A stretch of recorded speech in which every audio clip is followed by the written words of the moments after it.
옛날 아주 먼 옛날에 호랑이가 담배 피우고 산신령이 바둑을 두던 시절 깊고 깊은 산골짜기에 이름 없는 작은 마을이 하나 숨어 있었습니다.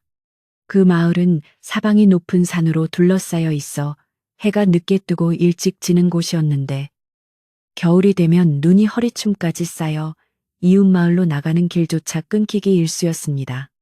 하지만 봄이 오면 진달래가 온 산을 붉게 물들이고 맑은 계곡물이 흐르는 소리가 끊이지 않아 가난하지만 마음 많은 넉넉한 사람들이 모여 사는 평화로운 곳이기도 했습니다.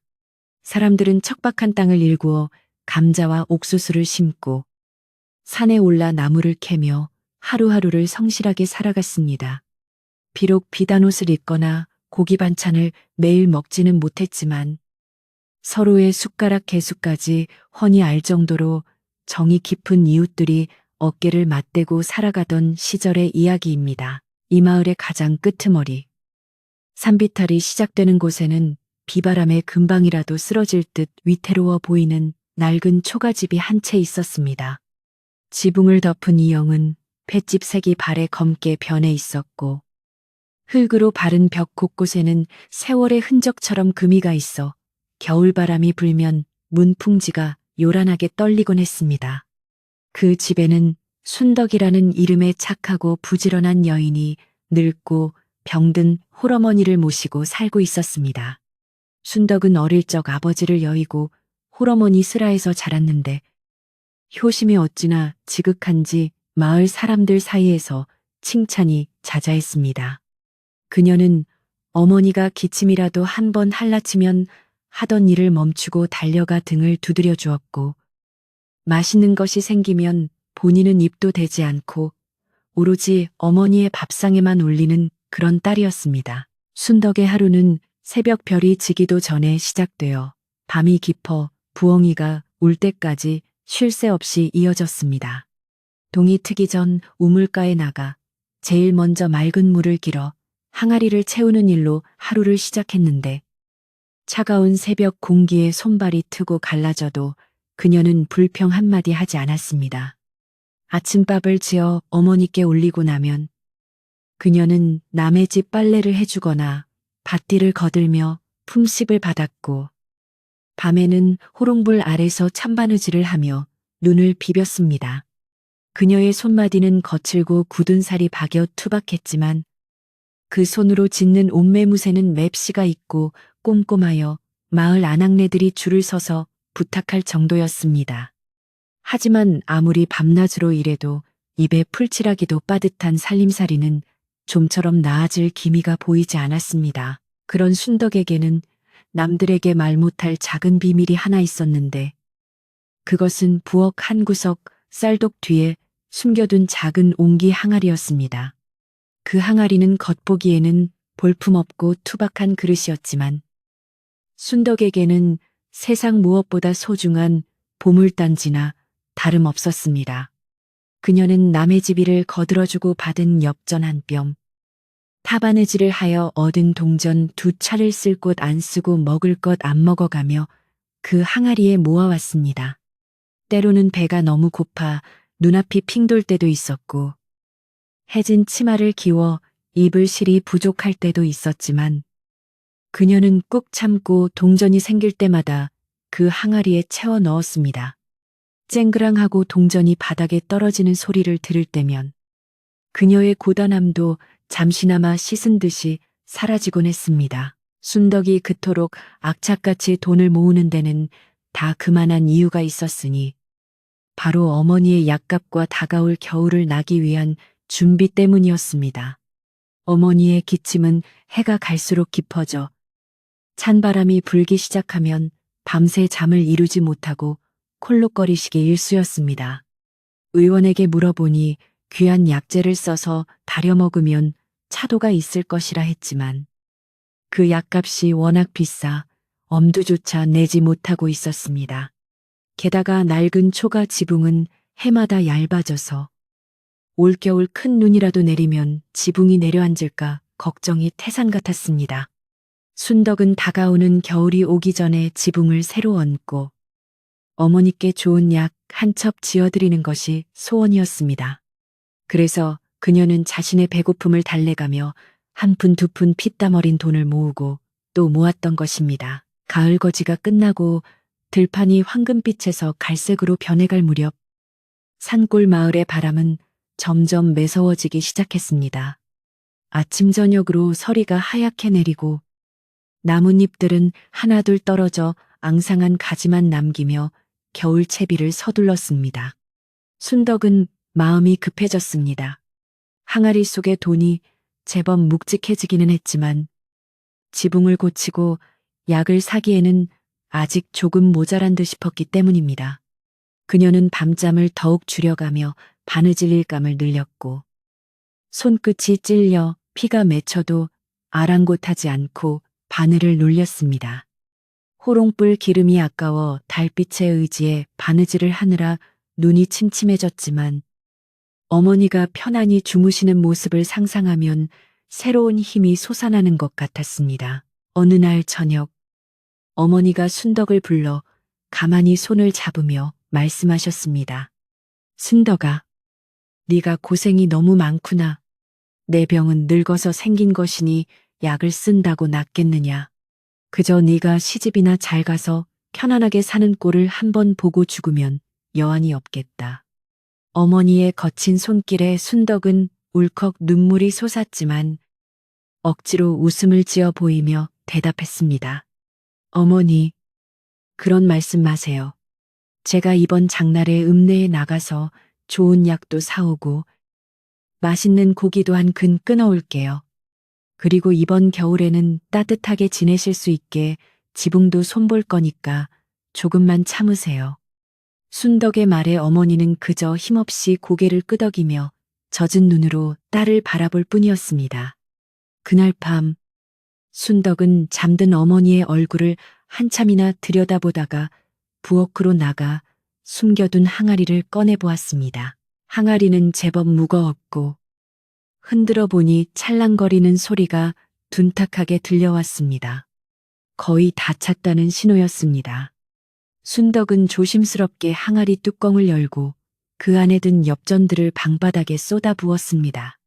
등잔불 아래서 반짝이는 동전들은 그녀가 지난 몇 년간 흘린 땀방울이자 눈물이었습니다.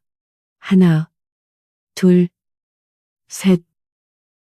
그녀는 떨리는 손으로 동전을 세어보았습니다. 100냥, 200냥. 세어보니 생각보다 많은 돈이 모여 있었습니다. 이 정도면 읍내 장터에 나가 어머니의 약을 짓고 지붕을 고칠 계집과 일꾼들의 품채까지 치를 수 있을 것 같았습니다. 가슴이 벅차오르고 안도의 한숨이 절로 나왔습니다. 드디어 고생한 보람을 느낄 수 있는 날이 코앞으로 다가온 것입니다. 순덕은 다시 동전들을 소중히 항아리에 담아 원래 있던 자리에 깊숙이 숨겨두었습니다. 그리고 달력을 보며 다가오는 장날을 손꼽아 기다렸습니다. 닷새 뒤면 아랫마을 큰 장터가 서는 날이었습니다. 그날은 인근 고을 사람들은 물론이고 한양에서 온 장사꾼들까지 모여들어 발 디딜 틈 없이 붐비는 큰 장이었습니다. 순덕은 그날 아침 일찍 일어나 채비를 하고 장터로 나갈 계획을 세웠습니다. 머릿속으로는 벌써 장터의 왁자지껄한 소리가 들리는 듯했고 약재상 앞에서 가장 좋은 약재를 고르는 자신의 모습이 그려졌습니다. 그 상상만으로도 그녀는 배가 부른 듯했고 차가운 방바닥의 냉기도 느껴지지 않았습니다. 희망이라는 것이 얼마나 사람을 따뜻하게 만드는지 새삼 깨닫게 되는 밤이었습니다. 장날이 다가올수록 순덕은 더욱 부지런을 떨었습니다. 장터에 내다 팔 나무를 조금이라도 더 캐기 위해 산을 올랐고 틈틈이 집신을 삼아 보찜에 챙겨 넣었습니다. 돈이 모였다고는 하지만 한 푼이라도 더 보태면 어머니께 고기 반찬이라도 한 번 더 해드릴 수 있을 거라는 생각 때문이었습니다. 산바람은 차가웠지만 그녀의 이마에는 송글송글 땀이 맺혔습니다. 산 중턱에서 내려다본 마을은 평화로워 보였고 굴뚝마다 피어오르는 저녁 연기는 고단한 하루를 마감하는 사람들의 안식처처럼 포근하게 느껴졌습니다. 순덕은 잠시 허리를 펴고 그 풍경을 바라보며 이번 장날이 지나면 자신의 집 굴뚝에서도 저렇게 따뜻하고 넉넉한 연기가 피어오를 수 있을 것이라 믿었습니다. 드디어 기다리던 장날 아침이 밝았습니다. 그날따라 하늘은 구름 한 점 없이 맑고 높았으며 아침 햇살은 유난히 눈부시게 내리비쳤습니다. 순덕은 평소보다 일찍 일어나 정화수를 떠놓고 어머니의 건강과 오늘 하루의 무사함을 빌었습니다. 그리고 깨끗하게 빨아 풀을 먹인 무명 치마 저고리를 꺼내 입었습니다. 비록 낡고 기운 자국이 있는 옷이었지만 그녀의 단정한 몸가짐과 맑은 눈빛 덕분에 남루해 보이지 않았습니다. 어머니는 장터에 나가는 딸의 옷매무새를 만져주며 길 조심하고 너무 무리하지 말고 다녀오너라 하고 신신당부하셨습니다. 순덕은 어머니의 손을 꼭 잡고 걱정 마세요. 어머니, 좋은 것 많이 사올게요. 하며 씩씩하게 대답했습니다. 순덕은 부엌 깊숙한 곳에서 항아리를 꺼내 그 안에 든 돈을 튼튼한 무명천으로 만든 주머니에 옮겨 담았습니다. 묵직한 돈주머니를 허리춤 깊숙이 단단히 묶고 거치마로 덮어 보이지 않게 감췄습니다. 혹시라도 잃어버릴까봐 몇 번이고 매듭을 확인하고 손으로 만져보았습니다. 그 돈주머니가 그녀의 허리를 짓누르는 무게만큼이나 그녀의 마음속 책임감도 무거웠지만 동시에 그 무게는 든든한 희망의 무게이기도 했습니다. 머리에 인보쯤에는 말린 고사리와 취나물, 그리고 밤새 삶은 집신 몇 켤레가 들어 있었습니다. 발걸음을 떼는 순덕의 마음은 마치 구름 위를 걷는 듯 설레고 가벼웠습니다. 마을 어귀를 나서자 벌써 장터로 향하는 마을 사람들의 행렬이 보였습니다. 콩을 이고 가는 아주머니, 닭을 지프로 묶어들고 가는 아저씨, 강아지를 안고 가는 아이들까지 모두가 들뜬 표정이었습니다. 순덕이 아니냐, 오늘 장에 가는구나. 이웃집 칠성네 아주머니가 반갑게 아는 체를 했습니다. 네, 아주머니, 어머니 약도 좀 짓고 겨울 채비 좀 하려고요. 순덕이 밝게 웃으며 대답하자 칠성네 아주머니는 그래. 효녀가 따로 없어. 오늘 장에 가서 좋은 물건 많이 건지길 바란다 하며 덕담을 건넸습니다. 마을 사람들과 도란도란 이야기를 나누며 걷는 길은 멀게 느껴지지 않았습니다. 고개를 넘고 개울을 건너는 동안에도 순덕의 한 손은 치마 속 돈주머니를 꼭 쥐고 있었습니다. 한참을 걸어 고개를 넘어서자 저 멀리 읍내의 풍경이 눈에 들어왔습니다. 넓게 펼쳐진 장터마당에는 벌써 수많은 사람이 모여 개미떼처럼 움직이고 있었고 시끌벅적한 소리가 바람을 타고 들려왔습니다.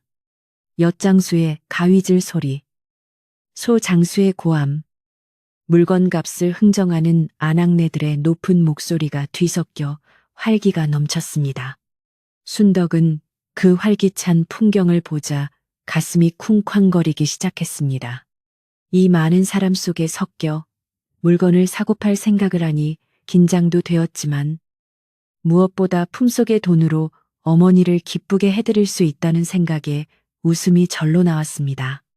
그녀는 보찜을 고쳐매고 장터를 향해 발걸음을 재촉했습니다.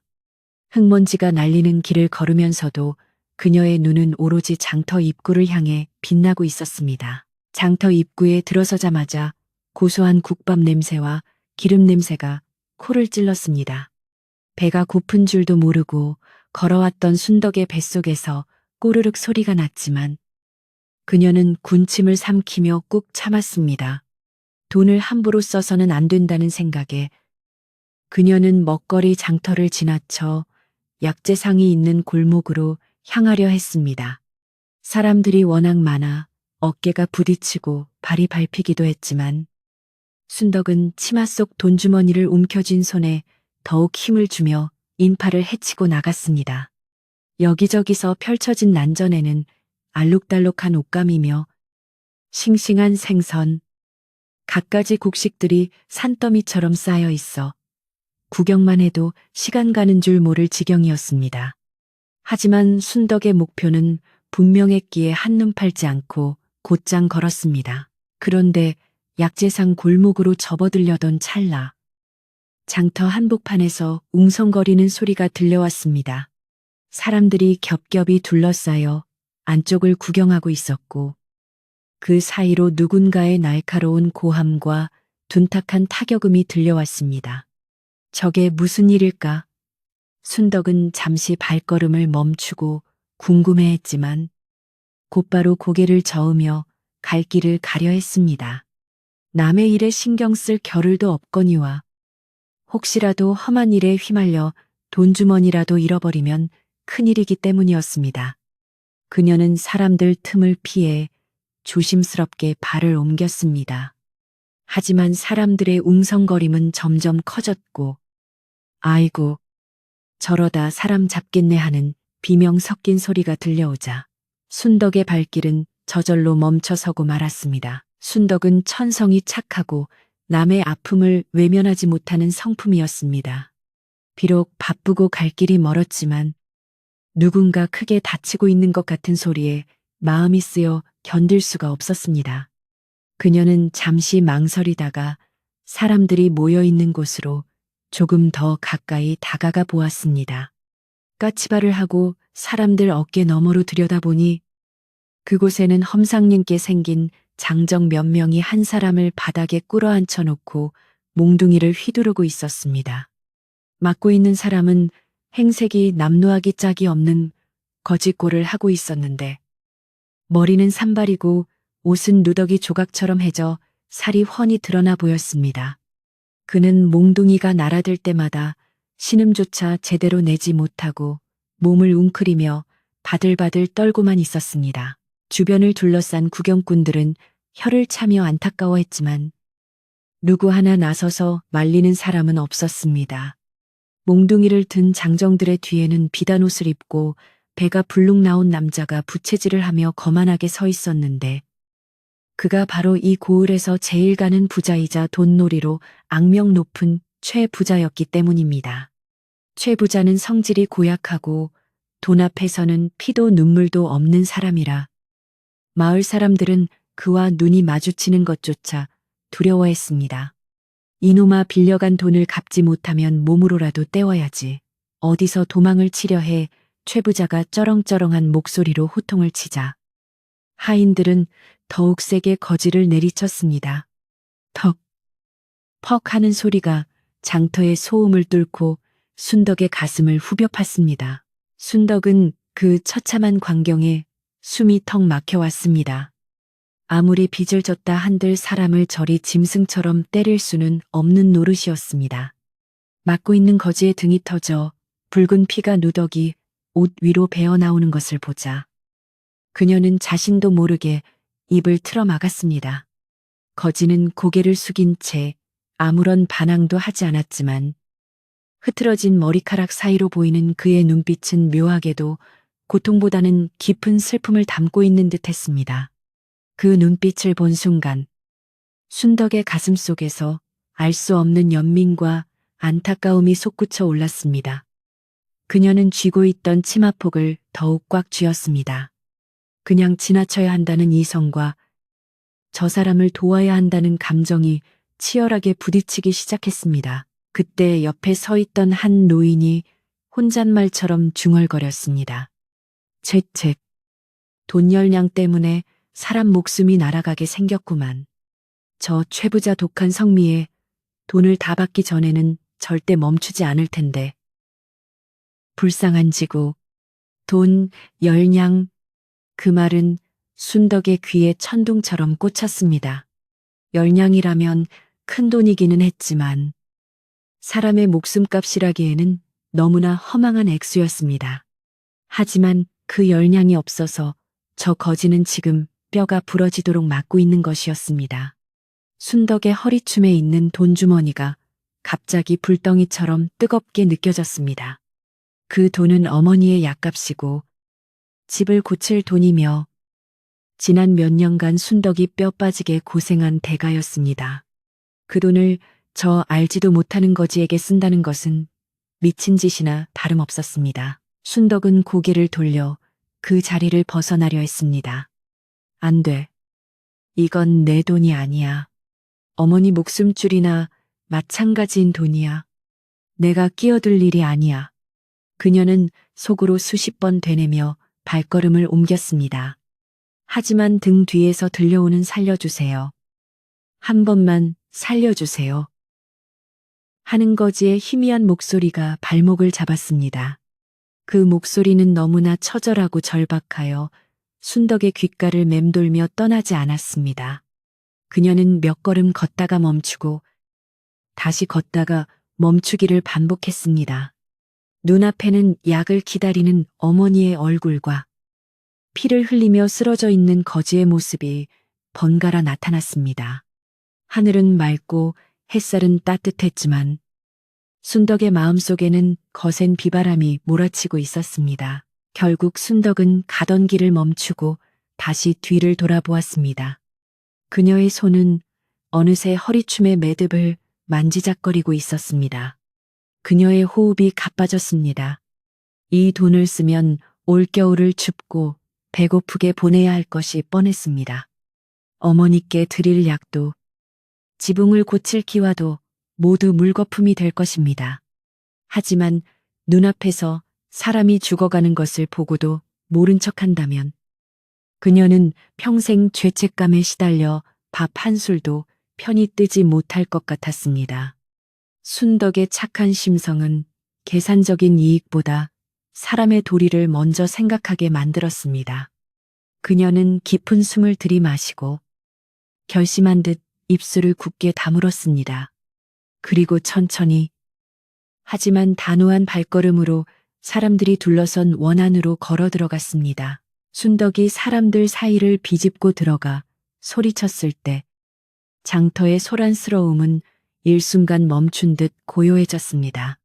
그만하시오, 그만두란 말이오. 그녀의 목소리는 비록 가늘고 떨리고 있었지만 그 안에 담긴 결기는 서슬퍼런 칼날처럼 날카로워 사람들의 귓전을 때렸습니다.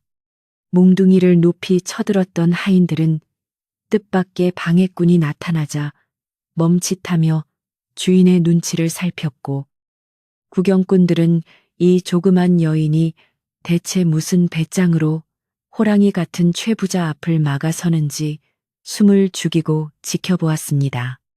순덕의 심장은 밖으로 튀어나올 듯이 쿵쾅거렸고 다리는 후들거려 서 있기도 힘들었지만 그녀는 피투성이가 된 거지를 등 뒤로 감싸며 최부자를 똑바로 쳐다보았습니다. 최부자는 부채질을 멈추고 눈을 가늘게 뜨며 순덕을 위아래로 훑어보았습니다.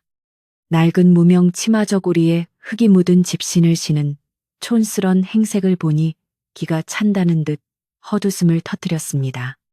이건 또 어디서 굴러먹던 계집이냐. 네가 저거지 놈 마누라라도 되느냐. 내 돈 떼먹고 도망친 놈을 손봐주는데 네가 무슨 상관이라고 끼어들어. 최부자의 호통 소리에 구경꾼들은 움찔하며 뒷걸음질 쳤지만 순덕은 물러서지 않았습니다. 그녀는 마른 침을 꿀꺽 삼키며 용기를 쥐어짜 입을 열었습니다. 사람이 돈을 못 갚았다고 해서 짐승처럼 때려 죽일 수는 없는 법입니다. 이 사람도 누군가의 귀한 자식일 텐데 어찌 이리 모질게 구십니까? 순덕의 바른 말에 최부자의 얼굴이 불그락 푸르락해졌습니다. 감히 천한 계집이 양반인 자신에게 훈계를 둔다는 사실이 견딜 수 없이 불쾌했던 것입니다. 그는 부채를 탁 접으며 순덕에게 다가와 위협하듯 말했습니다. 말 한마디는 청산유수로구나. 그래. 사람 목숨이 귀하지. 하지만 내 돈 열량은 땅 파서 나오는 줄 아느냐. 네가 그렇게 정의로운 척하고 싶으면 말로만 떠들지 말고 이놈 대신 돈을 갚아라. 그러면 당장 풀어주마. 돈도 없는 주제에 나설 거면 썩 꺼져라. 최 부자는 순덕이 돈이 없을 거라 확신하며 비웃음 섞인 코웃음을 쳤습니다. 그 순간 순덕의 손은 치마 속 깊숙이 숨겨둔 돈주머니를 꽉 움켜쥐고 있었습니다. 손바닥에 식은땀이 흥건하게 배어 나왔습니다. 이 돈이 어떤 돈인가? 새벽 이슬을 맞으며 나무를 캐고 손가락이 헐도록 바느질을 해서 모은 피 같은 돈이었습니다. 어머니의 기침 소리를 잠재울 약값이었고 들이치는 눈보라를 막아줄 지붕 계량비였습니다. 지금 이 돈을 내놓으면 그녀와 어머니는 다시금 그 지독한 가난과 추위 속으로 걸어 들어가야 했습니다. 머릿속에서는 안 돼, 절대 안 돼라는 이성의 목소리가 들려왔지만 그녀의 눈은 이미 거지에 터진 상처에서 흐르는 붉은 피를 외면하지 못하고 있었습니다. 순덕은 떨리는 손으로 허리춤에 매듭을 풀었습니다. 그리고 묵직한 돈주머니를 꺼내어 최 부자의 눈앞에 들어 보였습니다. 여기 있습니다. 돈 여기 있습니다. 그녀의 목소리는 울먹임으로 가득 차 있었지만 행동은 단호했습니다. 최 부자와 하인들, 그리고 구경꾼들의 눈이 휘둥그레졌습니다. 저런 남루한 여인의 품에서 그리 묵직한 돈주머니가 나올 줄은 아무도 예상하지 못했기 때문입니다. 순덕은 바닥에 쭈그리고 앉아 주머니를 뒤집어 그 안에 든 엽전들을 쏟아냈습니다. 짤랑, 짤랑, 둔탁하면서도 맑은 금속성 소리가 흙바닥 위로 떨어지며 장터의 정막을 깨뜨렸습니다. 엽전들은 햇살을 받아 반짝이며 흙먼지 위에 흩어졌습니다. 순덕은 떨리는 손가락으로 동전들을 하나하나 세어 최 부자 쪽으로 밀어주었습니다. 한 냥, 두 냥, 세 냥. 그녀가 동전을 셀 때마다 그녀의 마음 한구석이 허물어지는 듯한 아픔이 느껴졌습니다. 그것은 단순한 돈이 아니라 그녀의 젊음이었고 어머니를 향한 효심이었으며 미래에 대한 희망 그 자체였기 때문입니다. 마지막 10냥째 동전을 밀어 주었을 때 그녀의 주머니는 텅 비어버렸고 그녀의 마음도 텅 빈 듯 공허해졌습니다. 하지만 이상하게도 가슴 한구석에서는 뜨거운 무언가가 차오르는 것을 느낄 수 있었습니다. 최 부자는 바닥에 널린 돈을 보고 눈이 번쩍 뜨였습니다.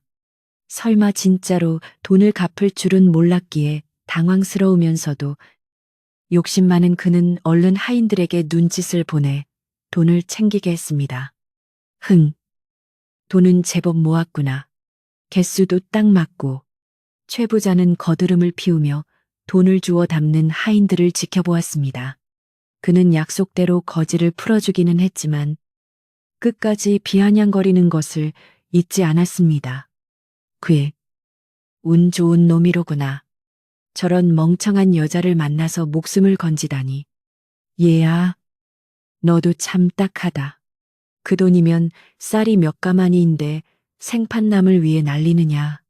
나중에 땅을 치고 후회해도 소용없다. 최 부자와 하인들은 돈을 챙겨 유유히 사라졌습니다. 그들이 떠난 자리에 남은 것은 먼지 날리는 흙바닥과 피를 흘리며 쓰러져 있는 거지. 그리고 멍하니 서 있는 순덕뿐이었습니다. 구경꾼들은 그제야 웅성거리며 순덕을 향해 혀를 찼습니다. 저런 젊은 처자가 마음이 너무 약해서 큰일이네. 저 돈이면 집 한 채도 고치겠구만. 미쳤지 미쳤어. 사람들은 순덕의 행동을 칭찬하기보다는 어리석다고 손가락질했습니다. 세상 물정 모르는 바보가 헛돈을 썼다며 수근거리는 소리가 순덕의 귀를 아프게 찔러왔습니다. 하지만 순덕은 그들의 말에 대꾸할 힘조차 남아있지 않았습니다. 그때 바닥에 쓰러져 있던 거지가 신음소리를 내며 힘겹게 몸을 일으켰습니다. 온몸이 멍투성이에 피범벅이 된 그는 제대로 서 있지도 못해 비틀거렸습니다. 순덕은 본능적으로 다가가 그를 부축하려 했지만 거지는 손을 들어 그녀를 제지했습니다. 헝클어진 머리카락 사이로 드러난 그의 눈은 놀라울 정도로 맑고 깊었습니다. 그는 고맙다는 말도 미안하다는 말도 하지 않았습니다. 그저 순덕의 얼굴을 뚫어지게 쳐다볼 뿐이었습니다. 마치 그녀의 생김새 하나하나를 머릿속에 새기려는 듯 그의 시선은 강렬하고 묵직했습니다. 잠시 후 그는 절뚝거리는 다리를 이끌고 인파 속으로 사라져 버렸습니다. 이름도 묻지 않고 인사도 없이 떠나는 뒷모습이 야속할 법도 했지만 순덕은 그저 그가 무사히 걸어갈 수 있다는 사실에 안도했습니다. 거지가 사라지고 구경꾼들도 하나둘 흥미를 잃고 흩어질 무렵 장터에서 채소를 팔던 곰보 할머니가 순덕에게 다가왔습니다. 곰보 할머니는 평소 순덕을 딸처럼 아껴주던 마을 어르신이었습니다. 할머니는 안타까움이 가득한 얼굴로 순덕의 빈손을 잡으며 혀를 찼습니다. 아이고, 순덕아. 이 미련한 거사. 네가 무슨 부자라고 그 큰 돈을 덥석 내주느냐. 네, 어미 약값하려고 그 고생을 해서 모은 돈 아니냐. 이제 어쩔 셈이야. 응, 당장 오늘 저녁거리는 있고 겨울은 또 어떻게 나려고 그래. 할머니의 타박 섞인 걱정에 순덕은 꾹 참았던 눈물이 핑 돌았습니다. 순덕은 할머니의 거친 손을 맞잡으며 힘없이 웃어 보였습니다. 할머니, 저도 모르겠어요. 그냥 사람이 죽어가는데 보고만 있을 수가 없었어요. 돈이야 또 벌면 되지만 사람은 죽으면 끝이잖아요. 어머니도 제 마음을 아신다면 이해해 주실 거예요. 순덕의 말에 곰보 할머니는 가슴을 치며 답답해했습니다. 말은 바르다마는 세상이 그리 호락호락하지 않아. 착한 마음만 가지고 살기에는 세상이 너무 모질단다. 당장 네 어미가 약을 못 써서 기침을 해대면 네 속이 얼마나 타들어 가겠느냐. 에구, 이 딱한 것. 할머니는 주머니를 뒤져 꼬깃꼬깃한 쌈짓돈 몇 푼과 팔다 남은 시래기 한 뭉치를 순덕의 보찜에 찔러 넣어 주었습니다. 순덕은 한사코 거절하려 했지만 할머니의 고집을 꺾을 수는 없었습니다. 받아라. 이거라도 가져가야 내 어미한테 면목이 서지. 어서 가라. 해 떨어지기 전에 집에 가야지. 할머니의 등 떠밀림에 순덕은 다시 보찜을 메고 발걸음을 옮겼습니다. 올 때는 구름 위를 걷는 듯 가벼웠던 발걸음이 갈 때는 천근만근 무쇠 덩어리를 매단 듯 무거웠습니다. 허리춤은 가벼워졌지만 마음의 짐은 태산처럼 불어나 있었기 때문입니다. 빈털터리가 되어 집으로 돌아가는 길. 장터의 왁자지껄한 소리는 멀어지고 찬바람 소리만이 그녀의 귓가에 맴돌았습니다. 마을로 돌아오는 고갯길에서 해가 뉘엿뉘엿 지기 시작했습니다. 붉게 타오르는 노을이 하늘을 물들이고 있었지만 순덕의 눈에는 그 아름다운 풍경이 처연하게만 보였습니다. 산바람이 불어와 땀에 젖은 옷깃을 파고들자 몸이 으슬으슬 떨려왔습니다. 그녀는 보찜끈을 더욱 단단히 잡으며 걸음을 재촉했습니다. 어머니가 기다리고 계실 텐데 빈손으로 돌아가는 자신을 보고 얼마나 실망하실까 걱정이 앞섰습니다. 약 봉지 하나 없이 고기 한 근 없이 돌아가는 딸을 보며 어머니가 지을 표정을 상상하니 가슴이 미어지는 것 같았습니다. 어머니께는 뭐라고 말씀드려야 할까? 순덕은 걷는 내내 고민하고 또 고민했습니다. 사실대로 말하자니 어머니가 속상해하실 것이 뻔했고 거짓말을 하자니 입이 떨어지지 않을 것 같았습니다. 도적을 만났다고 할까? 아니면 잃어버렸다고 할까? 온갖 핑계를 생각해 보았지만 어느 하나 마음에 드는 것이 없었습니다. 거짓말을 하기에는 순덕의 성정이 너무나 고닫기 때문입니다. 결국 사실대로 말씀드리고 용서를 비는 수밖에 없다고 생각하며 그녀는 터덜터덜 집을 향해 걸었습니다. 멀리서 보이는 자신의 초가집 굴뚝에서는 밥 짓는 연기조차 피어오르지 않고 있었습니다. 집 살인문에 도착했을 때 마당은 파란히 비어 있었고 찬 바람만이 마당을 쓸고 지나갔습니다. 방 안에서 어머니의 쿨럭거리는 기침 소리가 새어 나왔습니다.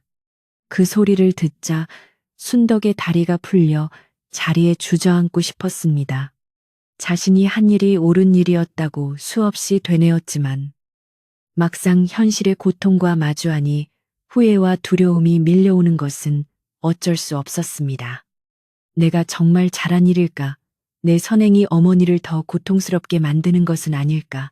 순덕은 살인문을 잡고 한참 동안 들어가지 못한 채 서성거렸습니다. 그때 방문이 열리며 어머니가 힘겨운 목소리로 불렀습니다.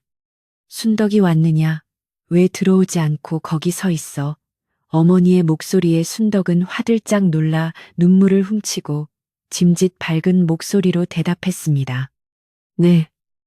어머니, 지금 들어가요. 그녀는 심호흡을 크게 한 번 하고 마당으로 들어섰습니다. 빈손이나 다름없는 보찜을 내려놓으며 그녀는 마음속으로 다짐했습니다. 다시 처음부터 시작하자고. 더 열심히 일하고. 더 아꼈으면 된다고. 하지만 다가오는 겨울의 냉기는 그녀의 다짐보다 훨씬 더 매섭고 차갑게 느껴졌습니다. 방에 들어서자 어머니는 기대에 찬 눈빛으로 딸을 바라보았습니다. 하지만 순덕의 빈손과 어두운 표정을 보자 어머니의 눈빛은 금세 걱정으로 바뀌었습니다. 무슨 일이 있었느냐? 혹시 오는 길에 무슨 변고라도 생긴 게냐? 어머니의 물음에 순덕은 고개를 푹 숙이고 무릎을 꿇었습니다. 그리고 장터에서 있었던 일을 하나도 빠짐없이 털어놓았습니다. 최 부자에게 맞던 거지 이야기. 자신이 모은 돈을 다 내어준 이야기. 그리고 빈손으로 돌아올 수밖에 없었던 이야기까지. 이야기를 마친 순덕은 차마 고개를 들지 못하고 바닥만 내려다보며 어머니의 꾸지람을 기다렸습니다. 방 안에는 무거운 침묵이 흘렀습니다. 어머니의 한숨 소리가 들릴 듯 말 듯 이어졌습니다. 순덕은 눈을 질끈 감았습니다. 어머니, 죄송해요. 제가 정말 잘못했어요. 어머니 약을 사왔어야 했는데. 그때였습니다. 어머니의 거친 손이 순덕의 머리를 부드럽게 쓰다듬었습니다. 아니다. 순덕아, 네가 잘못한 게 아니다.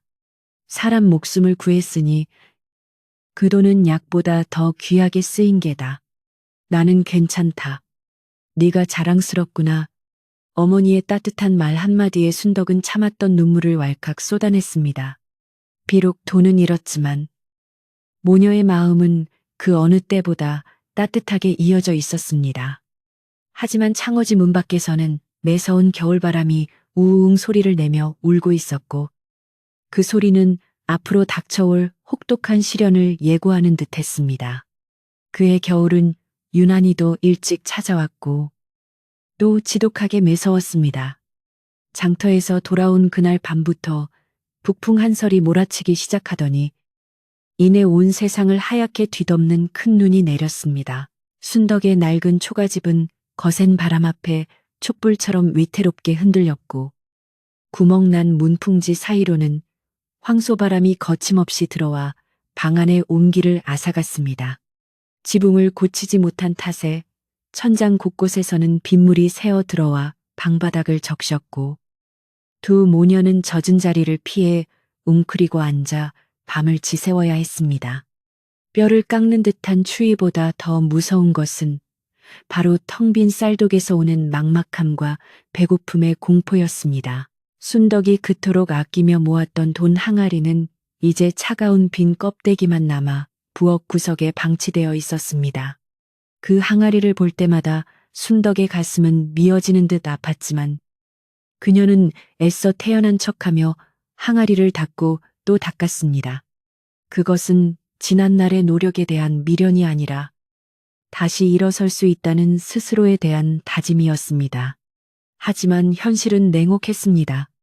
당장 끼니를 때울 쌀이 바닥을 드러내기 시작했고 어머니의 기침 소리는 찬바람과 함께 점점 더 심해져만 갔습니다. 약 한 첩 써보지 못하고 알아누운 어머니를 볼 때마다 순덕은 죄인이 된 심정으로 남몰래 눈물을 훔쳐야 했습니다. 마을 사람들의 시선도 예전 같지 않았습니다. 최 부자가 퍼뜨린 소문은 발이 달린 듯 온 마을을 휘젓고 다녔습니다. 글쎄, 그 순덕이가 거지한테 홀려 전 재산을 다 갖다 바쳤다지 뭔가. 제 앞가림도 못하면서 남을 돕는다니. 짓짓. 분수를 알아야지. 우물가에 모인 아낙네들은 순덕이 지나갈 때마다 수군거리며 혀를 찼습니다. 개 중에는 안타까워하는 이들도 있었지만 대부분은 가난한 주제에 양반 흉내를 냈다며 비아냥거리는 투였습니다. 순덕은 그런 시선과 말들이 비수처럼 꽂혔지만 아무 말 없이 고개를 숙인 채 묵묵히 제 할 일만 할 뿐이었습니다. 순덕은 가만히 앉아서 굶어 죽을 수는 없다고 생각했습니다. 그녀는 눈이 무릎까지 쌓인 산을 오르내리며 택감을 구하고 꽁꽁 언 땅을 파헤쳐 깨뿌리나 나무 껍질을 벗겨왔습니다. 손등은 추위에 터져 거북이 등껍질처럼 갈라지고 피가 맺혔지만 호호 입김을 불어가며 쉴 새 없이 몸을 움직였습니다. 남의 집 빨래터에 나가 얼음물을 깨고 빨래를 해주며 얻어온 찬밥 덩어리로 겨우 허기를 면하는 날들이 이어졌습니다. 그마저도 어머니께 먼저 드리고 나면 순덕의 몫은 거의 없다시피 했지만 그녀는 어머니가 드시는 모습만 봐도 배가 부르다며 거짓말을 했습니다. 어느 날은 읍내의 주막으로 일을 나가보기도 했습니다. 하루 종일 설거지를 하고 잔심부름을 하면 국밥 국물이라도 조금 얻어올 수 있을까 해서였습니다. 하지만 주막 주인은 최 부자의 눈치를 보느라 순덕을 고용하기를 꺼려했습니다. 미안하네. 최 부자 어른이 자네한테 일감을 주는 집은 가만두지 않겠다고 엄포를 놓아서 말이야. 주막 주인의 난처한 거절에 순덕은 힘없이 발길을 돌려야 했습니다. 최 부자의 옹졸한 복수는 집요하게 순덕의 숨통을 조여오고 있었던 것입니다. 세상 인심이 이토록 야박할 수 있는지 순덕은 서러움에 북받쳐오는 눈물을 삼키며 눈보라치는 길을 걸어 집으로 돌아왔습니다. 식량이 떨어져 며칠을 맹물로 배를 채우던 어느 날 밤 어머니의 기침이 멈추지 않고 숨이 넘어갈 듯 위급해졌습니다. 열이 불덩이처럼 오르고 식은 땀을 흘리는 어머니를 보며 순덕은 두려움에 사로잡혔습니다. 이대로 어머니를 잃을 수는 없었습니다. 그녀는 밤중에 마을 의원 집으로 달려가 대문을 두드렸습니다. 의원님, 제발 저희 어머니 좀 살려주세요. 나중에 몸으로 때워서라도 갚겠습니다. 하지만 의원은 문도 열어보지 않고 안에서 귀찮다는 듯 소리쳤습니다. 돈도 없는 집에 가서 해줄 약은 없다. 돌아가거라. 굳게 닫힌 대문 앞에서 순덕은 무릎을 꿇고 한참을 흐느꼈지만 문은 끝내 열리지 않았습니다. 절망에 빠진 순덕이 터덜터덜 집으로 돌아오는데 누군가 뒤에서 그녀의 어깨를 툭 쳤습니다. 놀라서 돌아보니 옆집 공보 할머니가 서 있었습니다. 할머니는 품속에서 김이 모락모락 나는 주먹밥 2덩이와 말린 약초 한 줌을 꺼내 순덕의 손에 쥐어주었습니다. 이거라도 먹여라. 도라지랑 배를 달인 물이니 기침에 좀 좋을 게다. 최 부자 눈이 무서워 대놓고는 못 도와주지만 내 마음은 안 그렇다. 할머니의 따뜻한 마음에 순덕은 그 자리에 주저앉아 엉엉 울고 말았습니다. 칠흑 같은 어둠 속에서도 작은 촛불 하나가 길을 비추듯 곰부 할머니의 정은 얼어붙은 순덕의 마음을 녹여주었습니다. 할머니가 주신 약초를 정성껏 다려 드시게 하자. 다행히 어머니의 기침이 조금 잦아들었습니다. 주먹밥을 물에 불려 죽을 쑤어드리니 기운도 조금 차리시는 듯 했습니다. 순덕은 어머니의 손을 잡고 밤새 간호를 하며 기도했습니다. 신령님, 제 정성이 부족하여 어머니를 고생시킵니다. 부디 이 겨울만 무사히 넘기게 해주십시오. 그녀의 기도가 하늘에 닿았는지 어머니는 큰 고비를 넘기고 다시 잠들 수 있었습니다. 순덕은 안도의 한숨을 내쉬며 밖을 내다보았습니다. 창밖에는 여전히 눈이 내리고 있었지만 왠지 그 눈이 전처럼 차갑게만 느껴지지는 않았습니다. 겨울의 한가운데 동지동지가 지날 무렵 폭설이 내려 마을이 고립되었습니다. 눈이 처마미까지 쌓여 문을 여닫기도 힘들 지경이었습니다. 순덕의 집 지붕은 쌓인 눈의 무게를 이기지 못하고 삐걱거리는 소리를 냈습니다. 한밤중에 뚝 하고 석가래가 울리는 소리가 들릴 때마다 순덕은 가슴이 철렁 내려앉았습니다. 그녀는 긴 장대를 구해다가 지붕에 눈을 쓸어내리려 애썼지만 여인의 힘으로는 역부족이었습니다. 결국 그녀는 방 안에서 어머니를 끌어안고 지붕이 무너지지 않기만을 바랄 수밖에 없었습니다. 자연의 거대한 힘 앞에서 인간은 한없이 나약한 존재임을 뼈저리게 느끼는 순간들이었습니다. 그렇게 혹독한 추위와 배고픔, 그리고 고립 속에서 시간은 더디게 흘러갔습니다. 순덕은 배고픔을 잊기 위해 바느질에 더욱 매달렸습니다. 일감이 없어 남의 옷을 짓지는 못했지만 해진 어머니의 옷과 자신의 옷을 기워 입으며 시간을 보냈습니다. 실이 없으면 머리카락을 뽑아서라도 꿰매겠다는 심정으로 그녀는 한 땀 한 땀 정성을 다했습니다. 그러다 문득 1년 전 장터에서 만났던 그 거지의 얼굴이 떠올랐습니다. 그 맑고 깊은 눈빛, 지금 어디서 무엇을 하고 있을까? 그도 이 추운 겨울을 무사히 나고 있을까? 자신의 전 재산을 바쳐 살려낸 생명이니 부디 어디선가 살아만 있어 주기를 바라는 마음이 간절했습니다. 마을에는 흉흉한 소문이 돌기 시작했습니다. 옆마을 칠성이가 산에서 얼어 죽었다느니, 아랫마을 과수댁이 빚을 못 갚아 야반 도주를 했다느니 하는 소식들이었습니다. 사람들의 인심은 더욱 흉흉해져 곧간 문을 걸어 잠갔고 이웃 간의 왕래도 끊기다시피 했습니다. 최 부자는 이런 와중에도 소작농들을 닥달하여 밀린 도지를 받아내느라 혈안이 되어 있었습니다. 그의 국가는 곡식으로 가득 차 넘쳐났지만 그의 마음은 탐욕으로 인해 더욱 가난해져만 갔습니다. 순덕은 비록 가진 것은 없어도 어머니와 함께 서로의 체온을 나누며 견디는 자신의 삶이 최 부자의 삶보다 결코 비참하지 않다고 스스로를 위로했습니다. 어느덧 길고 긴 겨울이 지나고 처마 끝 고드름이 녹아 물방울이 되어 떨어지는 소리가 들리기 시작했습니다. 들판에 눈이 녹은 자리에는 파릇파릇한 새싹이 돋아나고 꽁꽁 얼었던 계곡물도 다시 흐르기 시작했습니다. 봄이 온 것입니다. 순덕에게 이 봄은 그저 계절의 변화가 아니라 죽음의 문턱에서 살아 돌아온 기적과도 같았습니다. 살아남았다는 안도감과 함께 다시 시작해야 한다는 막막함이 교차했습니다. 그녀는 울쑥해진 얼굴로 마당에 나와 따스한 봄 햇살을 맞았습니다.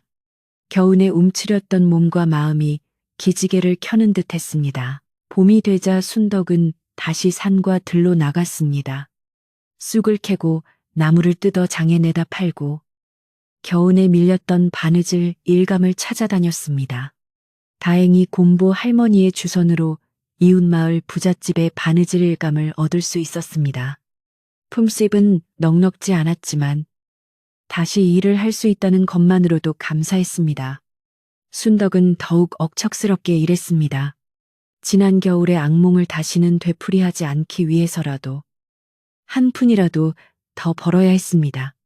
그녀의 손은 더욱 거칠어졌지만 눈빛만은 더욱 단단해져 있었습니다. 그러던 어느 날 순덕이 한마루에 앉아 바느질을 하고 있는데 마당의 감나무 위에서 까치 2마리가 지저댔습니다. 깍, 깍, 깍. 아침부터 울어대던 까치 소리는 오후가 되도록 그치지 않았습니다. 옛말에 아침까치가 울면 반가운 손님이 온다고 했는데 순덕은 고개를 갸웃거렸습니다. 이 산골 오막살이에 찾아올 손님이 누가 있겠어. 그녀는 대수롭지 않게 여기며 다시 바늘을 잡았습니다.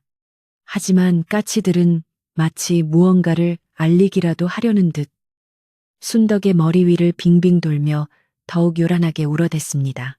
그날 저녁 밥을 짓기 위해 부엌에 들어간 순덕은 문득 날짜를 꼽아보았습니다. 가만 보니 내일이 바로 1년 전 장터에서 그 거지에게 돈을 주었던 바로 그날이었습니다. 벌써 1년이라는 시간이 흘렀다는 사실에 순덕은 감회가 새로웠습니다. 그날의 선택으로 인해 모녀는 지옥 같은 겨울을 겪었지만 후회는 없었습니다. 비록 몸은 고생했을지언정 마음만은 떳떳했기 때문입니다. 그분은 잘 살고 계실까? 순덕은 아궁이 불빛을 바라보며 나지막이 중얼거렸습니다. 타닥타닥 타오르는 장작불 소리가 마치 그날의 기억을 되살려주는 듯 했습니다. 어머니도 그날을 기억하고 계셨는지 저녁 밥상 머리에서 말씀을 꺼내셨습니다. 순덕아, 내일이 그날이구나. 네가 큰 적선을 베풀었던 날 말이다. 네, 어머니, 벌써 1년이네요. 그래, 고생 많았다. 네 덕분에 한 생명이 살았으니 언젠가는 복을 받을 게다. 오늘 밤 꿈자리가 왠지 좋을 것 같구나. 어머니는 밥그릇에 담긴 나물국을 비우시며 온화한 미소를 지으셨습니다. 순덕은 어머니의 미소를 보며 지난 겨울의 고생이 눈 녹듯 사라지는 것을 느꼈습니다. 다음 날 아침, 마을 입구가 소란스러워 잠에서 깼습니다. 평소와는 다른 웅성거림이 마을 전체를 감싸고 있었습니다. 개들이 짖어대고 닭들이 푸드덕거리는 소리도 들렸습니다. 순덕은 무슨 일이 났나 싶어 방문을 열고 밖을 내다보았습니다. 멀리서 말발굽 소리가 두두두 울리더니 이내 마을 어귀로 흙먼지를 일으키며 한 무리의 사람들이 들어오는 것이 보였습니다. 그들은 평범한 장사꾼이나 나그네가 아니었습니다. 깃발을 앞세우고 화려한 옷을 입은 관군들의 행렬이었습니다. 마을 사람들은 모두 하던 일을 멈추고 길가로 나와 구경을 했습니다. 이게 무슨 일이여? 관군들이 왜 우리 마을에 혹시 전쟁이라도 난 건가 아니야? 저 깃발 좀 봐. 저건 궁궐에서나 쓰는 깃발 아니여. 사람들은 두려움 반 호기심 반으로 웅성거렸습니다. 최 부자도 소식을 듣고 헐레벌떡 뛰어나왔습니다. 그는 갓을 고쳐 쓰고 의관을 정제하며 으스대기 시작했습니다. 허허, 내가 고을 원님께 진상한 물건이 마음에 들어 상이라도 내리시는 모양이군. 다들 길을 비켜라. 최 부자는 자신이 주인공이라도 된 양 행렬의 앞쪽으로 나섰습니다. 관군들의 행렬은 마을 광장 한복판에 멈춰 섰습니다. 마을 위에는 위풍당당한 장수가 타고 있었고 그 뒤로는 비단으로 장식된 가마와 수많은 수행원들이 따르고 있었습니다. 마을 사람들은 그 위험에 눌려 숨소리조차 내지 못하고 땅바닥에 납작 엎드렸습니다. 최 부자 역시 땅에 코가 닿을 정도로 절을 하며 아첨을 떨었습니다.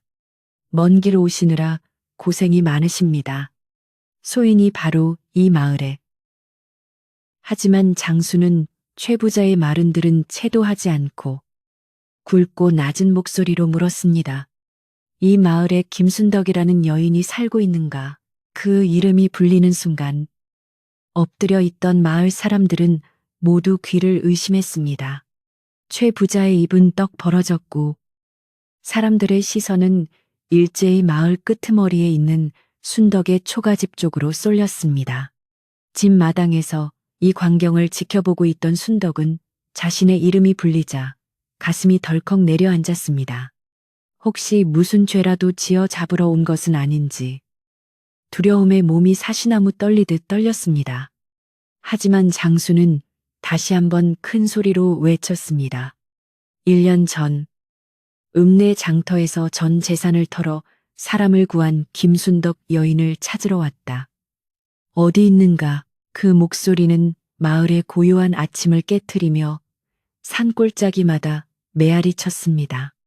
1년 전의 그 사건, 사람들이 비웃고 손가락질했던 그 일이 지금 거대한 태풍이 되어 돌아온 것입니다. 순덕은 어머니를 부축하며 떨리는 발걸음으로 살인문을 나섰습니다. 그녀의 낡은 집신이 흙바닥을 밟을 때마다 심장은 터질 듯 뛰었습니다.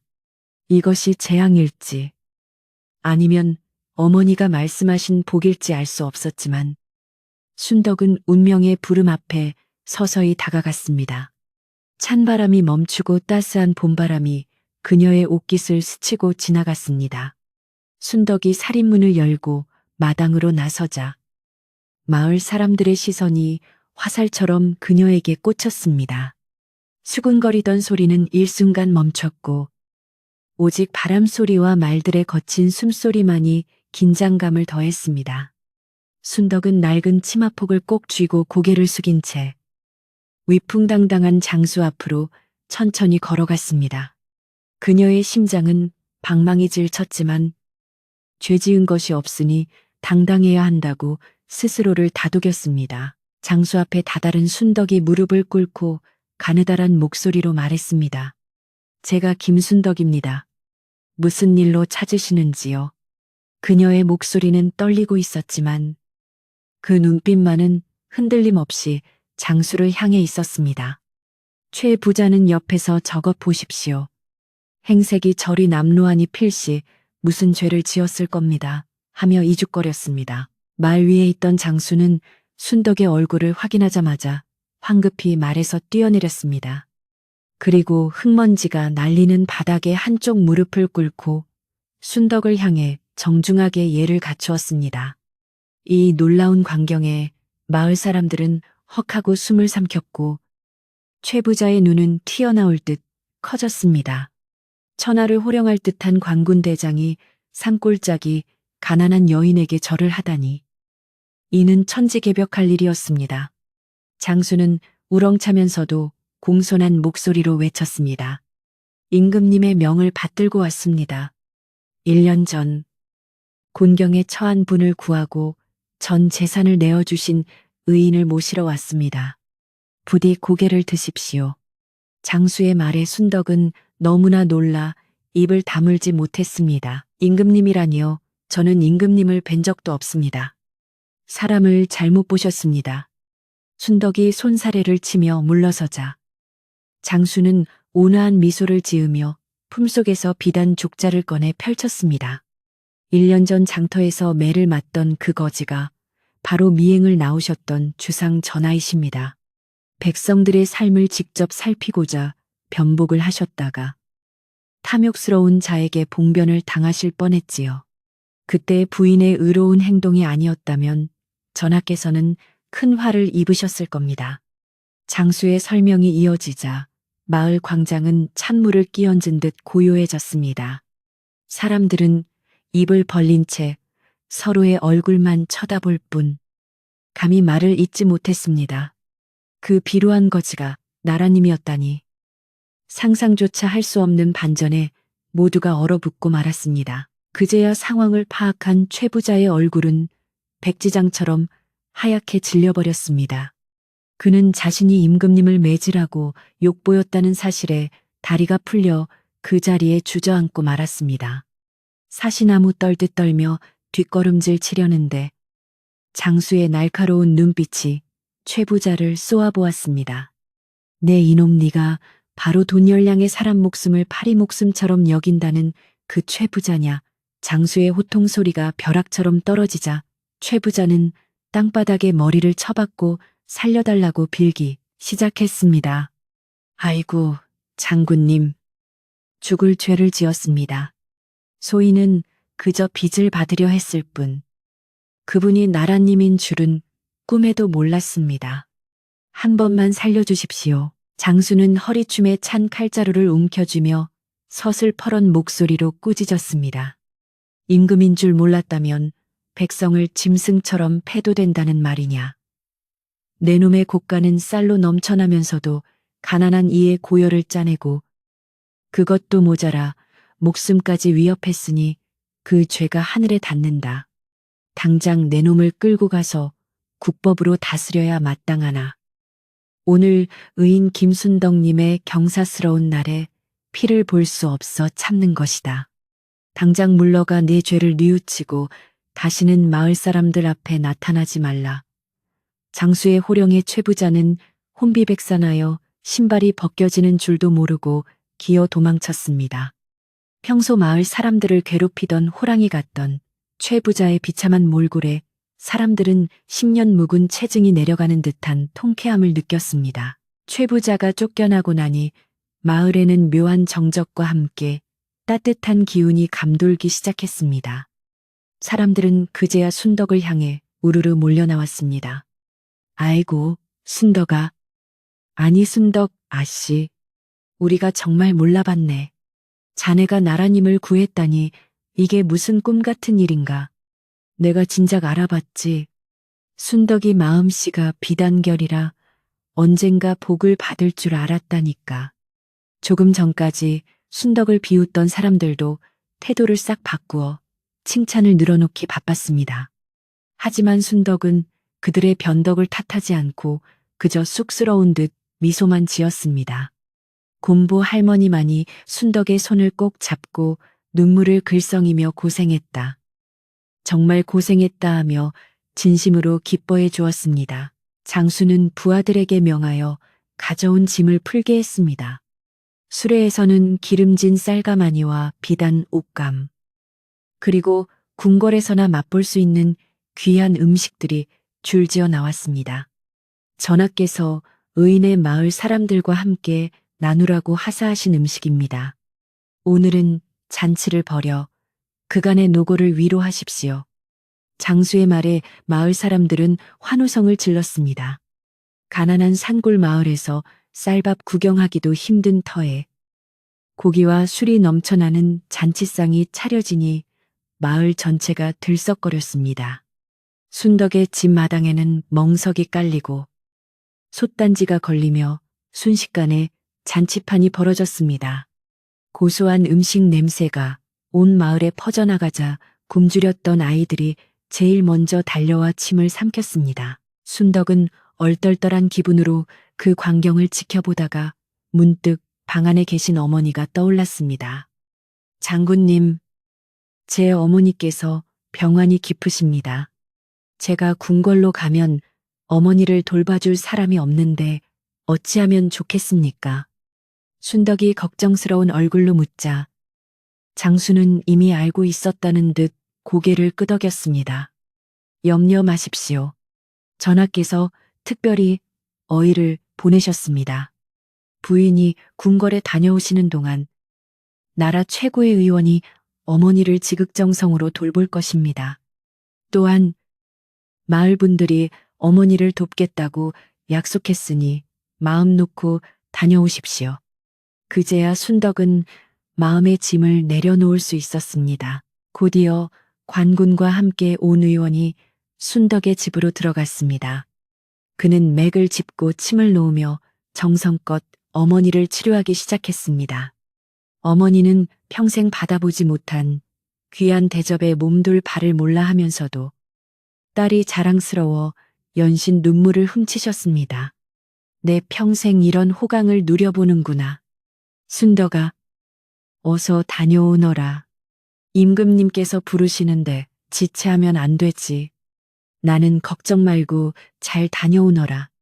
어머니의 격려에 순덕은 눈시울이 붉어졌지만 씩씩하게 고개를 끄덕였습니다. 의원이 지어준 탕약을 드신 어머니의 얼굴에는 오랜만에 화색이 돌았고 기침 소리도 잦아들어 평온해 보였습니다. 순덕은 궁녀들의 도움을 받아 목욕을 하고 새 옷으로 갈아입었습니다. 낡고 기운 무명옷을 벗고 은은한 연분홍빛 비단 저고리와 옥색 치마를 입으니 영락없는 양반집 규수 같았습니다. 머리에는 고운 댕기를 들이고 얼굴에 연지곤지를 찍으니 거울 속에 비친 자신의 모습이 낯설어 한참을 들여다보았습니다. 아씨, 정말 고우십니다. 선녀가 내려온 줄 알았습니다. 궁녀들의 칭찬에 순덕은 얼굴을 붉혔습니다. 1년 동안 고생으로 거칠어진 손은 여전했지만 비단 옷소매 아래로 살짝 보이는 그 손은 그 어떤 보석보다 아름답고 귀한 손이었습니다. 준비가 끝나자 마당에는 화려한 꽃가마가 대기하고 있었습니다. 순덕이 마루를 내려오자 마당에서 음식을 먹던 마을 사람들이 일제히 일어나 박수를 보냈습니다. 순덕아, 잘 다녀와. 우리 마을의 자랑이야. 임금님 뵀거든. 우리 마을 살기 좋게 해달라고 말씀 좀 잘 드려줘. 사람들의 환송을 받으며 순덕은 가마에 올랐습니다. 가마꾼들이 이랴하는 소리와 함께 가마를 들어 올리자 몸이 둥실 떠오르는 듯 했습니다. 좁은 가마 안은 향긋한 냄새가 났고 바닥은 푹신하여 구름 위에 앉은 기분이었습니다. 평생 산골을 벗어나 본 적 없는 순덕에게 이 모든 것은 꿈만 같은 일이었습니다. 행렬이 마을을 빠져나가는 동안 순덕은 가마창을 살짝 열어 밖을 내다보았습니다. 익숙한 산과들, 그리고 자신이 나무를 캐던 언덕이 뒤로 멀어지고 있었습니다. 그 풍경들은 어제와 똑같았지만 순덕의 눈에는 전혀 다르게 보였습니다. 고통스럽고 힘들었던 삶의 터전이 이제는 따뜻하고 정겨운 고향으로 느껴졌습니다. 마을 어귀의 당산나무 아래서는 동네 아이들이 가마를 따라오며 손을 흔들고 있었습니다. 순덕도 손을 흔들어 답해주며 마음속으로 다짐했습니다. 이 귀한 기회를 주신 분께 진심으로 감사를 드리고 다시 돌아와 이웃들과 나누며 살겠노라고. 한양으로 가는 길은 멀고도 험했지만 순덕에게는 지루할 틈이 없었습니다. 처음 보는 넓은 평야와 굽이치는 강물, 그리고 북적이는 사람들의 모습이 마냥 신기하기만 했습니다. 가마가 쉬어갈 때마다 장수는 급진히 순덕을 대접했고 지나가는 고을마다 사람들이 나와 구경을 했습니다. 저 가마에 탄 분이 누구시길래 관군이 호위를 하는가. 듣자 하니 왕의 생명의 은인이라네. 수군거리는 소리가 들릴 때마다 순덕은 몸둘 바를 몰라 고개를 숙였지만 한편으로는 가슴 벅찬 자부심도 느꼈습니다. 자신의 작은 선행이 이렇게 큰 메아리가 되어 돌아올 줄은 정말 몰랐기 때문입니다. 며칠을 걸려 드디어 한양 도성에 도착했습니다. 높고 웅장한 성문이 열리고 끝이 보이지 않는 기와집들의 물결이 눈앞에 펼쳐졌습니다. 번화한 저작거리를 지나 궁궐 입구에 다다르자 순덕은 그 위압감에 압도되어 숨이 턱 막혔습니다. 하늘을 찌를 듯 솟은 궁궐의 지붕과 화려한 단청, 그리고 붉은 기둥들은 산골 소녀가 상상했던 것보다 훨씬 더 거대하고 아름다웠습니다. 문지기들이 창을 내리고 길을 터주자 순덕의 가마는 구중궁궐 깊숙한 곳으로 미끄러지듯 들어갔습니다. 가마에서 내린 순덕은 안내하는 상궁을 따라 긴 회랑을 걸었습니다. 바닥에는 매끄러운 돌이 깔려 있었고 곳곳에는 이름 모를 꽃들이 만발해 향기를 뿜어내고 있었습니다. 그녀의 집신 대신 심겨진 비단 꽃씨는 발걸음을 옮길 때마다 사각사각 소리를 냈습니다. 멀리서 들려오는 은은한 풍악 소리가 가까워질수록 순덕의 긴장감은 극에 달했습니다. 이제 곧 그분을 뵙게 된다는 생각에 손에 땀이 쥐어졌습니다. 1년 전 피투성이가 되어 쓰러져 있던 그 거지와 천하를 다스리는 임금님이 같은 사람이라는 사실이 도무지 실감이 나지 않았습니다. 드디어 연회가 열리는 거대한 정각의 문이 열렸습니다. 안에서는 눈이 부실 정도로 찬란한 조명이 쏟아져 나왔고 수많은 신하들과 왕족들이 화려한 옷을 입고 앉아 있었습니다. 순덕이 들어서자 왁자지껄하던 연회장은 일순간 조용해졌고 모든 시선이 그녀에게 집중되었습니다. 시골 안악의 모습은 온데간데 없고 기품 있는 여인으로 변모한 순덕의 모습에 사람들은 감탄을 금치 못했습니다. 상궁의 안내를 받아 순덕은 붉은 주단을 밟으며 정각의 중앙으로 나아갔습니다. 그녀의 시선 끝. 가장 높은 곳에는 금빛 용상에 앉아 있는 왕의 모습이 희미하게 보였습니다. 왕의 얼굴을 똑바로 쳐다보는 것은 불경이라 하여 순덕은 고개를 푹 숙이고 자리에 엎드려 큰 절을 올렸습니다. 전하, 산골 마을의 김순덕이옵니다. 그녀의 목소리는 떨리고 있었지만 넓은 전각 안에 또렷하게 울려 퍼졌습니다. 잠시 후 용상에서 묵직한 발걸음 소리가 계단을 타고 내려왔습니다. 왕은 신하들의 만류도 뿌리치고 직접 단 아래로 내려와 순덕의 앞에 섰습니다. 그리고 부드러운 목소리로 말했습니다. 고개를 들라. 내 너의 얼굴을 다시 한번 보고 싶구나. 그 목소리는 1년 전 장터에서 들었던 그 힘없는 목소리가 아니라 따뜻하면서도 위엄이 넘치는 목소리였습니다. 순덕이 조심스럽게 고개를 들자 인자한 미소를 짓고 있는 왕의 얼굴이 눈에 들어왔습니다. 골룡포를 입고 익선관을 쓴 왕의 모습은 낯설었지만 그 맑고 깊은 눈빛만은 1년 전의 그거지와 똑같았습니다. 왕은 순덕의 손을 잡으며 신하들을 향해 큰 소리로 말했습니다. 경들은 들으라. 이 여인이 아니었다면 과인은 오늘 이 자리에 없었을 것이다. 나의 목숨을 구하고도 이름을 밝히지 않고 떠난 진정한 의인이다. 오늘 밤 이 여인은 나의 가장 귀한 손님이니라. 왕의 파격적인 선언에 신하들은 모두 머리를 조아려 예를 표했습니다. 왕은 순덕을 이끌고 단상 위로 올라갔습니다. 그리고 왕비의 자리 옆 왕과 가장 가까운 곳에 마련된 자리에 순덕을 앉혔습니다. 이는 신분 질서가 엄격한 궁궐에서는 있을 수 없는 파격적인 대우였습니다. 신하들 사이에서 작은 웅성거림이 있었지만 왕의 단호한 표정에 아무도 토를 달지 못했습니다. 순덕은 바늘방석에 앉은 듯 불안했지만 왕이 직접 따라주는 술잔을 받으며 조금씩 마음의 안정을 찾았습니다. 화려한 음식들이 상다리가 부러지게 차려져 나왔지만 순덕의 목으로는 아무것도 넘어가지 않을 것 같았습니다. 그저 이 꿈 같은 시간이 영원히 깨지 않기를 바랄 뿐이었습니다. 연회가 무르익어 가자 아름다운 무희들이 춤을 추고 악공들이 연주하는 음악 소리가 흥을 돋우었습니다. 왕은 순덕에게 1년 전의 일을 회상하며 이야기를 건넸습니다. 그때 네가 건넨 동전 한 뼘 한 뼘이 나에게는 1000냥, 10,000냥보다 더 무거웠다. 그 돈에 담긴 너의 땀과 눈물을 내가 어찌 잊을 수 있겠느냐. 왕의 진심 어린 말에 순덕은 감격하여 눈물을 흘렸습니다. 자신이 했던 작은 희생이 이렇게 큰 보답으로 돌아왔다는 사실에 가슴이 벅차올랐습니다. 연회장의 불빛은 밤이 깊도록 꺼질 줄 몰랐고 순덕의 얼굴에는 행복한 미소가 피어올랐습니다.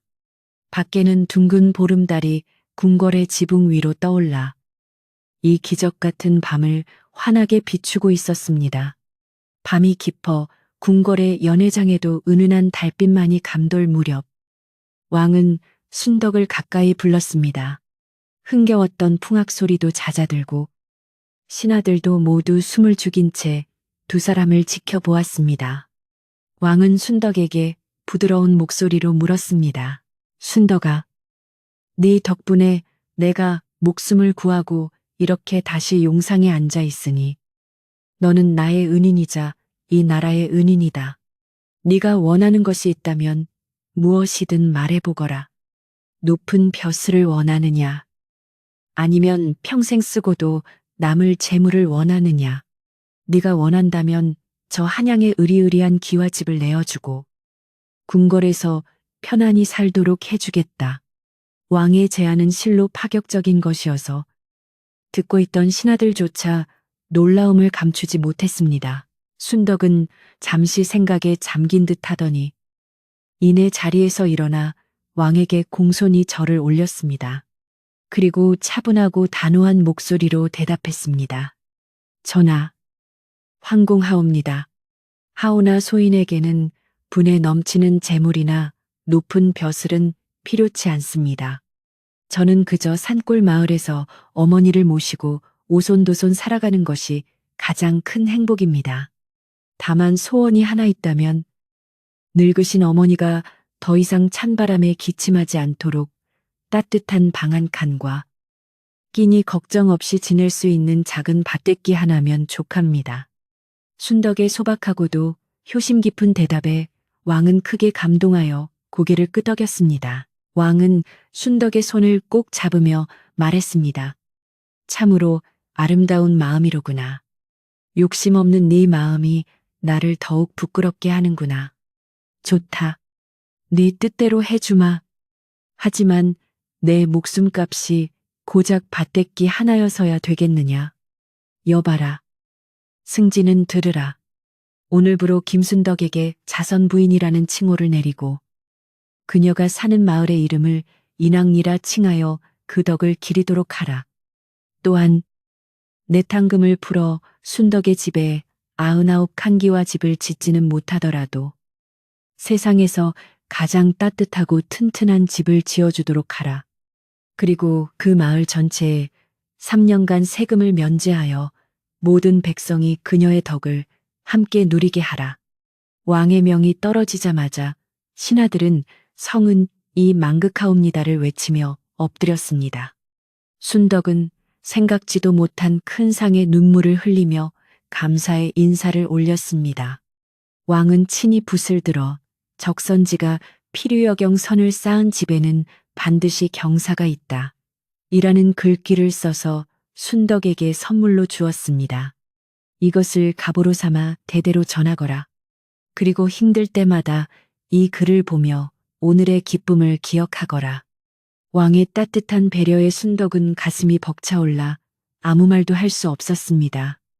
그날 밤 순덕은 궁궐의 비단 이불 속에서도 잠을 이루지 못하고 고향에 계신 어머니 생각에 밤을 지새웠습니다. 다음 날 아침 순덕이 마을로 돌아가는 길은 올 때보다 더 화려하고 성대했습니다. 왕은 궁궐의 악대까지 내어주며 순덕의 귀한 길을 축복해 주었습니다. 형형색색의 깃발이 앞서고 흥겨운 풍물 소리가 울려 퍼지자 길가에 나온 백성들이 환호하며 손을 흔들었습니다. 가마에 앉은 순덕은 창밖을 내다보며 꿈만 같은 이 현실의 볼을 꼬집어 보기도 했습니다. 어제까지만 해도 춥고 배고픈 산골 안악이었는데 하루아침에 나라에서 가장 귀한 대접을 받는 부인이 되었다는 사실이 믿기지 않았습니다. 하지만 손에 들린 왕의 친필 족자와 묵직한 하사품들이 이것이 꿈이 아님을 말해주고 있었습니다. 한양을 떠나 며칠을 걸려 드디어 고향 마을 어귀에 도착했습니다. 마을 입구에는 이미 순덕이 온다는 소식을 듣고 모든 주민이 마중을 나와 있었습니다. 순덕이가 왔다. 자선 부인 마님이 오셨다. 사람들이 환호성을 지르며 가마 주위로 몰려들었습니다. 그들의 얼굴에는 진심 어린 기쁨과 존경심이 가득했습니다. 순덕이 가마에서 내리자 곰보 할머니가 제일 먼저 달려나와 그녀를 껴안았습니다. 아이고, 내 새끼, 장하다. 장해, 살다 보니 이런 날이 다 오는구나. 할머니의 거친 손이 순덕의 등을 쓸어내리자 순덕은 참았던 눈물을 터뜨리며 할머니 품에 안겼습니다. 순덕의 집은 왕의 명을 받은 궁궐 목수들이 미리 내려와 공사를 시작하고 있었습니다. 낡고 쓰러져 가던 초가집은 온데간데 없고 그 자리에는 번듯한 기와집이 세워지고 있었습니다.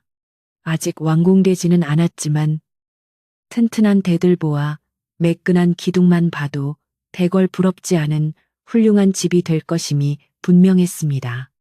마당 한쪽에는 쌀가마니와 비단이 산더미처럼 쌓여 있었고 굴뚝에서는 구수한 밥 짓는 냄새가 끊이지 않았습니다. 이 모든 것이 자신의 집이라는 사실에 순덕은 입을 다물지 못했습니다. 무엇보다 기쁜 것은 어머니의 모습이었습니다. 궁궐에서 내려온 어이의 치료 덕분에 어머니는 몰라보게 건강해지셨습니다. 지팡이 없이도 마당을 걸어 나오시는 어머니를 보자 순덕은 넙죽 큰 절을 올렸습니다. 어머니, 불효녀 순덕이 이제야 돌아왔습니다. 어머니는 환하게 웃으며 딸을 일으켜 세웠습니다. 오냐, 고생 많았다. 네가 나라님을 살렸다니. 이 늙은 어미는 이제 죽어도 여한이 없다. 모녀는 서로를 부둥켜 안고 기쁨의 눈물을 흘렸습니다. 그 눈물은 지난날의 슬픔을 씻어내는 정화수와도 같았습니다. 순덕은 왕이 하사한 재물을 마을 사람들에게 골고루 나누어 주었습니다. 쌀과 비단을 집집마다 돌리며 그동안 도와준 이웃들에게 감사의 마음을 전했습니다. 특히 어려울 때 몰래 주먹밥을 챙겨주었던 곰보 할머니에게는 가장 좋은 비단과 넉넉한 쌀을 들여 평생 걱정 없이 살 수 있게 해드렸습니다. 이건 제 마음이에요. 할머니 덕분에 저와 어머니가 살았어요. 순덕의 따뜻한 마음에 마을 사람들은 모두 감동했습니다. 인심 좋고 살기 좋은 마을이라는 소문이 퍼지자 떠났던 사람들도 하나둘 다시 돌아오기 시작했습니다. 한편 욕심쟁이 최 부자는 그날 이후로 마을에서 자취를 감췄습니다. 관군의 호통에 혼이 나고 왕의 미움을 샀다는 소문에 지레겁을 먹고 밤사이에 짐을 싸서 도망쳤다는 이야기도 있고 깊은 산속 암자에 들어가 참회하며 산다는 소문도 들렸습니다. 어찌되었든 마을에는 더 이상 사람들을 괴롭히는 못된 부자는 없었습니다. 사람들은 최 부자가 남기고 간 논밭을 헐값에 나누어 경작하게 되었고 순덕의 배려로 소장료 걱정 없이 농사를 지을 수 있게 되었습니다. 마을은 평화를 되찾았고 사람들의 얼굴에는 웃음꽃이 피어났습니다. 계절은 다시 흘러 가을이 되고 또다시 겨울이 찾아왔습니다. 하지만 이번 겨울은 작년과는 전혀 달랐습니다. 순덕의 기와집은 아무리 센 바람이 불어도 끄떡없었고 문풍지 하나 떨리지 않았습니다. 방바닥은 아궁이의 불을 조금만 떼도 절절 끓어 엉덩이가 뜨거울 정도였습니다. 곳간에는 뱃살이 가득하고 광에는 잘 말린 곶감과 시래기가 주렁주렁 매달려 있었습니다. 더 이상 태감 걱정, 끼니 걱정을 하지 않아도 되는 넉넉한 겨울이었습니다. 어느 눈 내리는 밤, 순덕은 어머니와 함께 따뜻한 아랫목에 앉아 저녁상을 받았습니다. 김이 모락모락 나는 하얀 쌀밥에 소고기를 넣고 끓인 미역국, 그리고 노릇하게 구운 조기 한 마리가 상에 올랐습니다. 1년 전만 해도 상상조차 할 수 없었던 진수성찬이었습니다.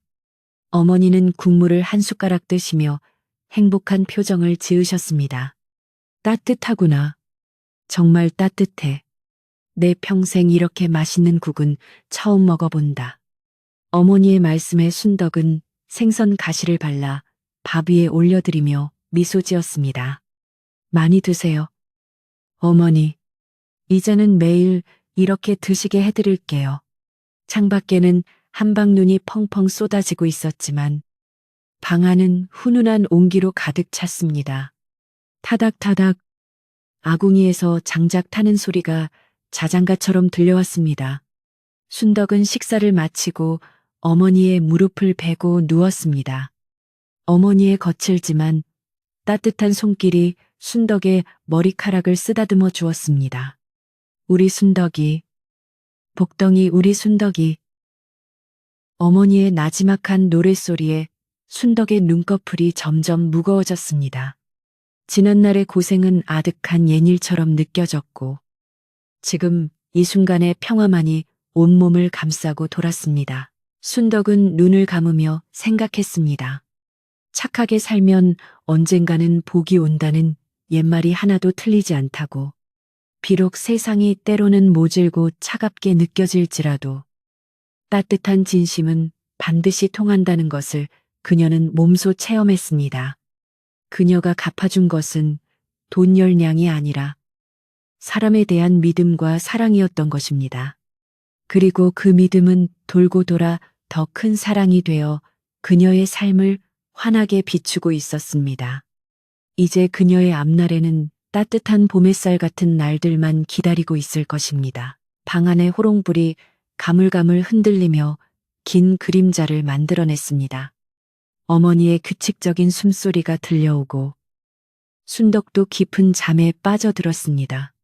밖에는 온 세상을 하얗게 덮는 눈이 소리 없이 쌓여가고 마을의 모든 집들도 평화로운 잠에 든 고요한 밤이었습니다.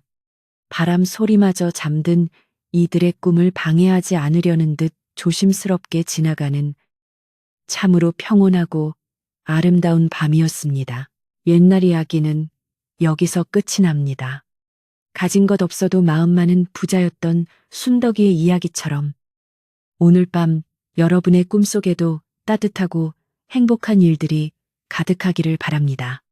착한 마음은 언제나 우리를 지켜주는 등불과 같으니까요. 무거운 걱정은 저 문 밖에 눈밭에 내려놓으시고 순덕이네 따뜻한 아랫목처럼 포근한 이불 속에서 편안히 주무세요. 솔솔 부는 바람 소리를 들으며 깊고 달콤한 잠에 드시길 바랍니다. 잘 자요. 좋은 꿈 꾸세요.